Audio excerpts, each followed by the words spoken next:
नमस्कार दोस्तों, मैं doctor Satish Tiwari GD college Begusarai के दर्शन शास्त्र विभाग के इस यूट्यूब चैनल पर आप सभी लोगों का बहुत बहुत स्वागत करता हूं।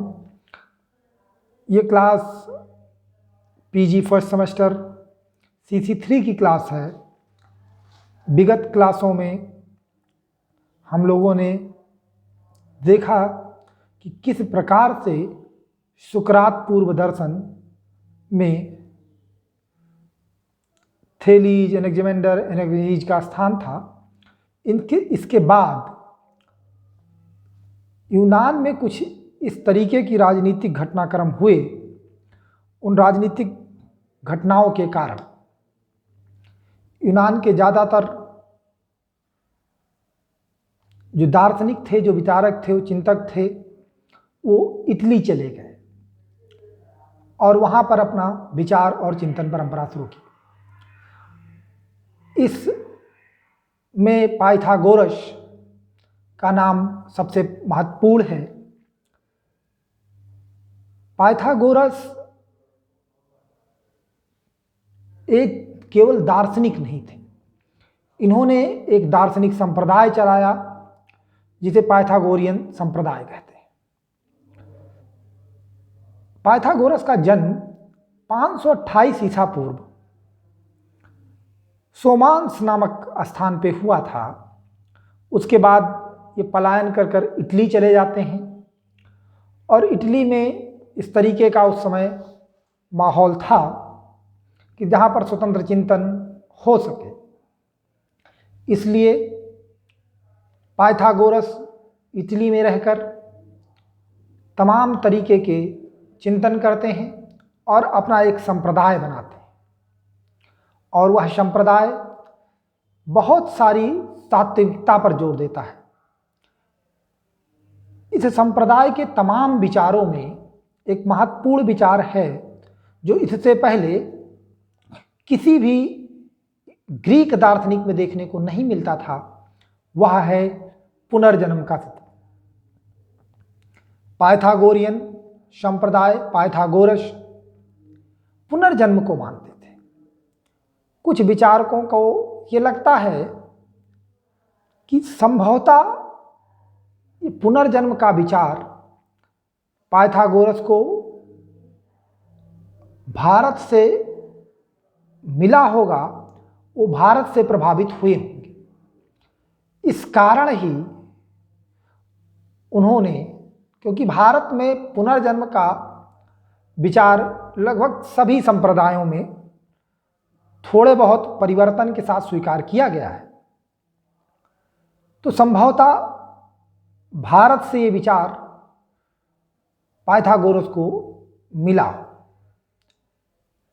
पाइथागोरस संयमित जीवन जीने के समर्थक थे और उनके अनुसार इस सृष्टि के मूल में आकृति है, फॉर्म है, और चूंकि आकृति या फॉर्म संख्या के रूप में होते हैं, इसलिए उन्होंने संख्या को प्राथमिक माना। एक तरीके से अगर हम उसे भारतीय चिंतन परंपरा के ब्रह्म सिद्धांत से उसकी तुलना करें तो इसे हम संख्यात्मक ब्रह्म कह सकते हैं। ये बात राहुल सत्यकायन ने अपनी पुस्तक दर्शन दीर्घदर्शिका में इस शब्द का प्रयोग भी किया है। तो हम देखते हैं कि ग्रीक जो दार्शनिक चिंतन परंपरा थी उसमें पहली बार एक दार्शनिक संप्रदाय बना जिसके अनुयायी होते थे, जिनको कुछ विशेष प्रकार के आचरण करने होते थे, कुछ विशेष प्रकार के विचारों पर आस्था रखनी होती थी और उसी के अनुरूप जीवन यापन करना होता था। यह पूरी परंपरा चलती रही और ये बहुत लंबे समय तक चलती रही, जबकि सुकरात आए, प्लेटो आए, अरस्तु आए, उसके बाद तक भी जो पाइथागोरियन संप्रदाय है ये अस्तित्व में रहा और ये सुकरात, प्लेटो और अरस्तु के आने से इस काल में इसका थोड़ा सा प्रभाव कम जरूर हुआ, लेकिन इसका प्रभाव क्षीण हो गया तब जब रोमन ने, ईसाइयत ने पूरी तरह से अपना राजनीतिक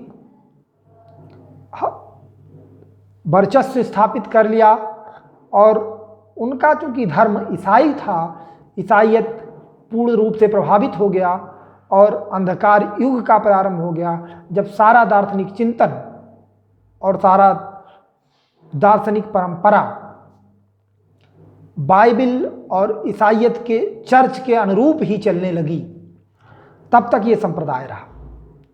तो इस संप्रदाय के बारे में अगर आपको और कुछ जिज्ञासा हो, कुछ जानना हो, तो आप कमेंट बॉक्स में कमेंट कर सकते हैं और पूछ सकते हैं। अगले वीडियो में हम इसी क्रम में आगे बढ़ेंगे और देखेंगे कि किस तरीके से परमानाइडीज, जीनोफेनीज और हेराक्लाइटिस वगैरह सोफिस्ट सुकरात पूर्व दर्शन में अपना प्रभाव दिखा रहे हैं। ठीक है, बहुत बहुत धन्यवाद।